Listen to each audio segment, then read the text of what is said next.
Hello and welcome to hopefully the first of many tutorial videos. Uh, well, a lot of my friends on OSU, they want a map, and I want to help them. But I am incapable of helping them all otherwise I can't put something into words, I can't think of it, I don't feel like typing it, I'm in the middle of doing something. So I'm going to make these tutorial videos so I can just copy paste them and say, here, look at this, and if they have any questions they can ask. So yeah, I haven't noticed any tutorial videos of OSU that aren't really old and really explain anything. So I'm going to try and make some. So let's start with the beginning. First, you gotta acquire whatever the heck song you want. In this case, I'm going to do The Edge of Green because I'm currently obsessed with Radiant Historia because Radiant Historia is an awesome game. It's great. Go get it. Yada yada yada, and all that. Then you can go to someplace like, I don't know, YouTube-mp3.org. That's what I use anyway. To make the video into an MP3. You click download it, and you get the link. Now, in this case, you have to do a little editing because this guy had a bit of, blank space.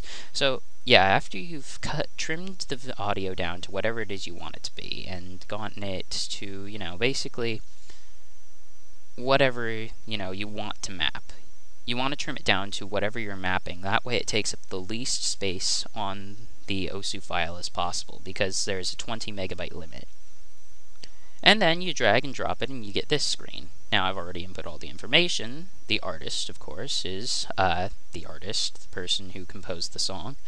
And then the title of the song. These are important because they allow the person to actually find the song. Then your difficulty. I named this Green Edge because the Edge of Green is the mini-boss battle music for Radiant Historia, which is the source. The source, if, say, like that pop-up just said, if it's from a series or a game, just name it there. And then tags, if someone wants to search up your, beat map once you've uploaded it. Then difficulty. Now, these are the defaults. Anything below or above, you can change to, give the song its, set the song's difficulty. I know that should be a little obvious, but yeah. So I'm going to say, since this is going to be a normal mode, I'll bring things down a bit. Yes, and circle size. Almost nobody uses this this setting. The highest, smallest setting. Highest, smallest. That's kind of confusing. Anyway, no one uses the smallest setting anymore because almost no one wants to hit it. But if you want to go ahead and try. But only for really hard maps. Then it goes down. Most maps, standard maps, use the setting I'm using right now. And then approach rate, which determines how fast the notes will come, or the beats, or whatever you want to call them. And then overall difficulty. This just affects everything as far as I'm concerned. And so I'll just lower that a little bit. Then audio.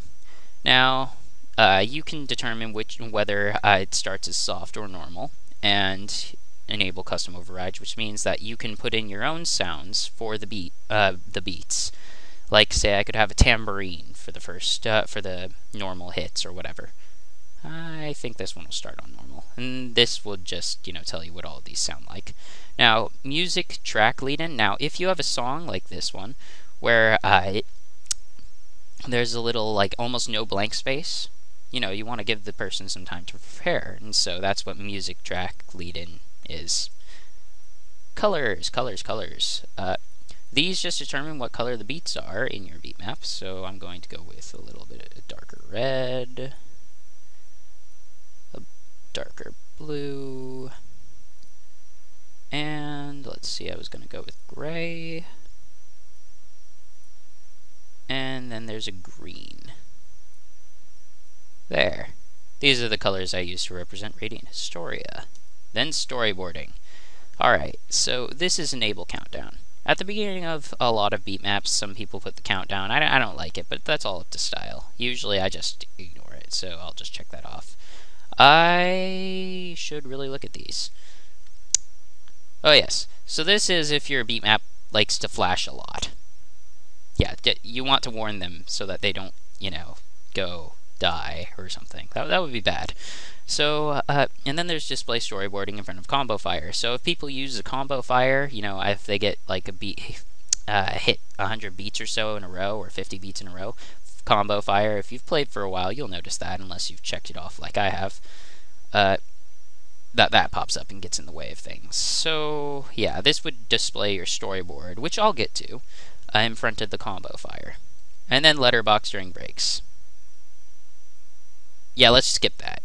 Advanced. So this isn't very much. This just determines what people can play on this. Usually, just leave it on all. And stack leniency is basically if you have 3 notes on the same beat. If it's here, there's a very high chance that it won't, you know, they won't stack. I'll show what stacking is later, but for now, I'll keep it at something good. 6 is good. Alright, and that's all the preliminary stuff. Next, we'll move on to timing. Hopefully this was helpful. Yeah. See you later.